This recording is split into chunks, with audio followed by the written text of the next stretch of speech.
I'll go to the Ableton Live, sorry, which is somehow complicated, but which is not. So in the Ableton Live, there are two options. You have the MIDI control and then the key control. The key control is when you can use your laptop keys to control the DAW. Okay. So right now I am in Ableton Live. Before you can use the device to control the DAW, you must go into the DAW and let the DAW accept the external device. Okay. How do I do that? I'll go to options. In this case, I'll go to live. But if you are using the Windows, you go to options, go to preferences. Okay. So I'll go to settings, and then I'll come to length, tempo, and MIDI. So in this case, the control surface I am accepting, because we are using the Mackie control, like I said, the default settings is the Mackie control. So I'll search for this. So these are external devices that are compatible with the live. Okay. Some of them also support the Ableton push, which we'll talk about maybe sometime to come. So I'll search for Mackie control, this, and I'll select. So right now I'm in Mackie control, and then the input device. Right now you can see I have the X-Touch Mini. I'll select it as input, and then it's output to X-Touch Mini. Now I'm not done. I'll use these ports, the track, the sync, the remote, and the MPE to control the DAW. Okay. So I'll do same for here. Okay. Great. So I said the Ableton is in two sections for control. You have the key and then the MIDI. You can use both of them simultaneously. Regardless, you can either use one or use the other.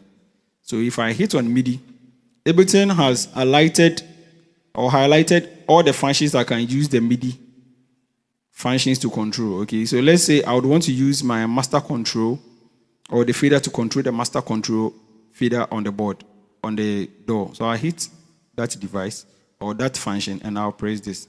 So Ableton has assigned that MIDI controller to this. Okay, and mind you, I'm in layer A. If I switch to layer B, this, I can still assign the same thing to a different channel, and it's still gonna work. So let's see. I'll get back out of the MIDI. Now I'm in layer B. If I do this, it's just moving the send delay fader, right? If I switch to layer A, it's now moving the master control. Okay, so this is in the standard mode where a user has options, either using the A or the B. So I can assign different layers or different functions for layer A, which will not affect layer B. They're all going to be independent as they work. Okay, so let me open a project. Okay, I'll open a project, and then we will talk about how to use that for the loop thing. Okay, so I'll do the loop and I'll do the stem. And so let me open a Ableton template I just did recently. You will see how this thing goes.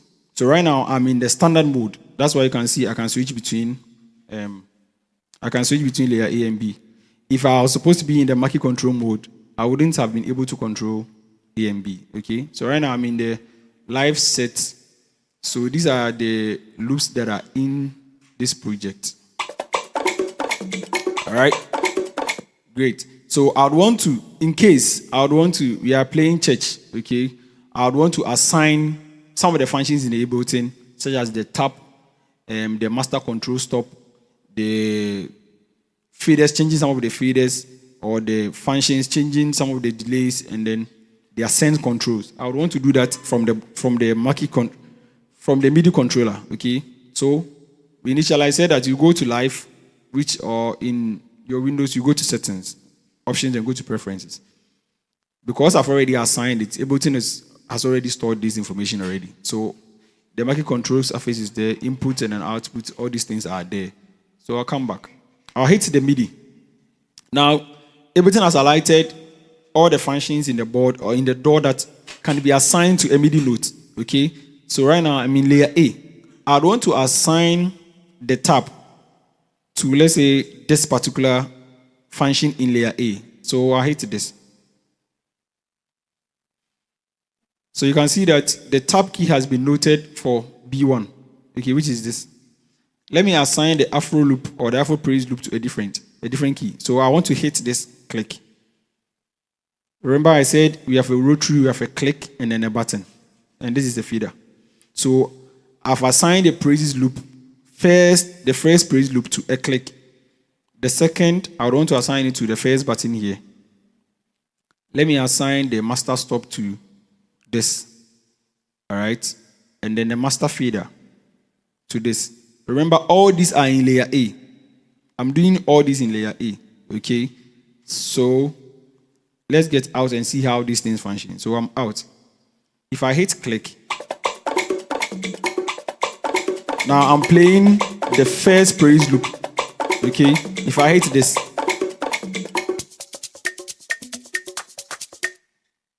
so you can see how this thing works. So you just don't need to go in there and Charlie, I'll just praise loop. What should I do? You just do all these settings from the house. And the project you are going to save will not affect the next project. What do I mean that? If these functions are assigned to the door, if I save it and I open a different project, these functions are not going to affect that project. Okay? And you can do that simultaneously. And probably I'll do that and you'll see how it works. So we assign this to praise loop, the first one. We did this for the second. And then we do this. And then these control the master feeder. And remember that this is in layer A. If I go to layer B, this is not working. You can see this is not controlling the door. And these functions are not working as well. Okay, so I'll come back to layer A.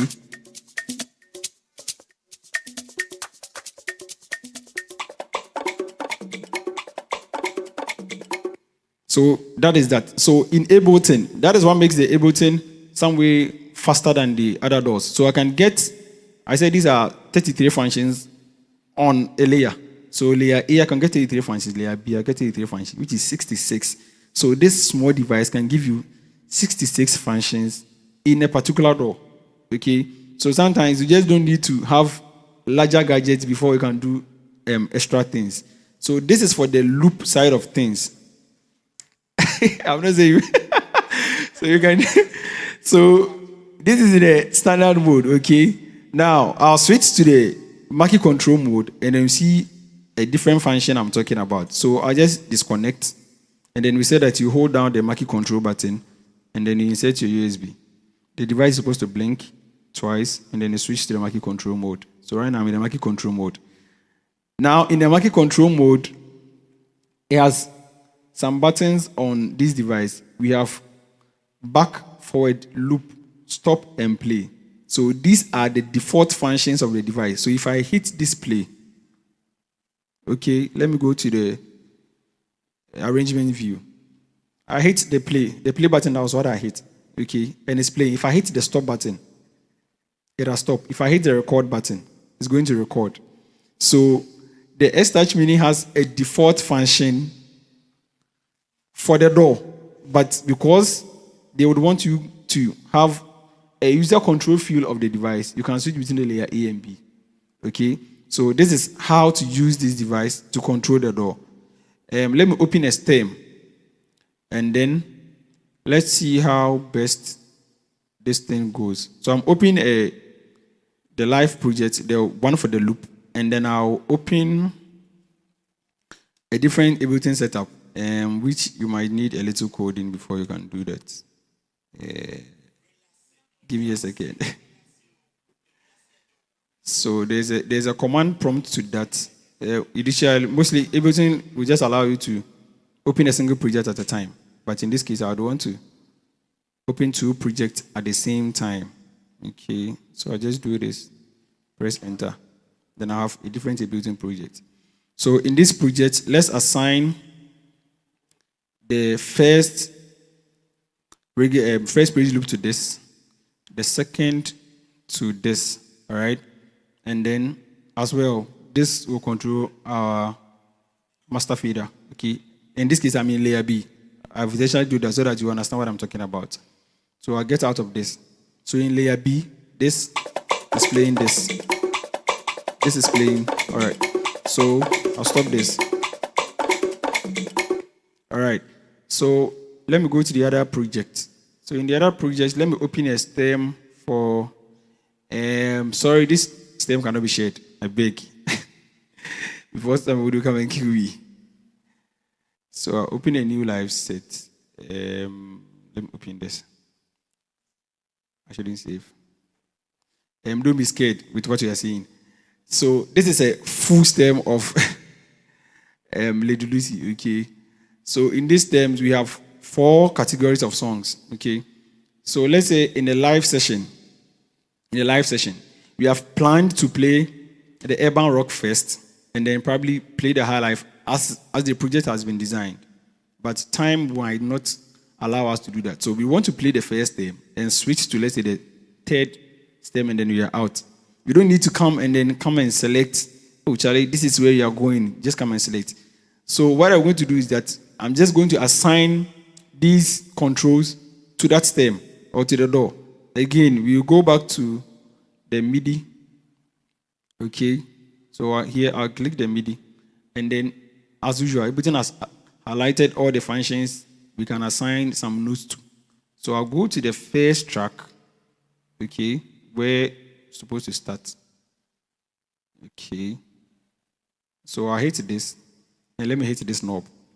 I've assigned the first knob to that. Now it's playing. Have you seen it's playing in the first project that I did? But I'm still in the second project. Great. So let me go back to that project and then. Okay. I wouldn't save this, and I'm here. Great. So if I hit this,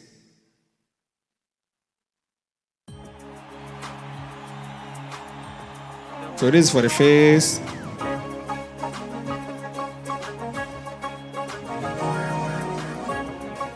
Wait, let me put some limiter on the master channel. It's kind of clipping. Okay. All right. So.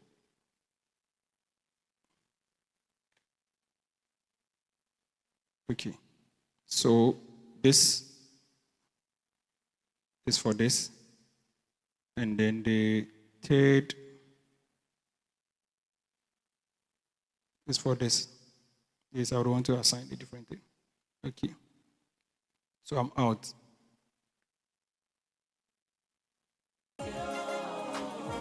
So you can see it is playing from there. Okay. So I can assign these functions to each part of the stem, and then I'll be good to go. You just hit that function, you just hit play, and then I'm good to go. So MIDI functions play button, I'll hit, let's see, I'm using this as the play button. All right, I'll be out. So this, 2, 3, 4. 1. I want to go back to the third one. So 1, 2, 3, 4. 1, 2, 3, 4. So you see it's playing from the first. I'll still go back to. I'll go back to the first and I'll still come back to the third.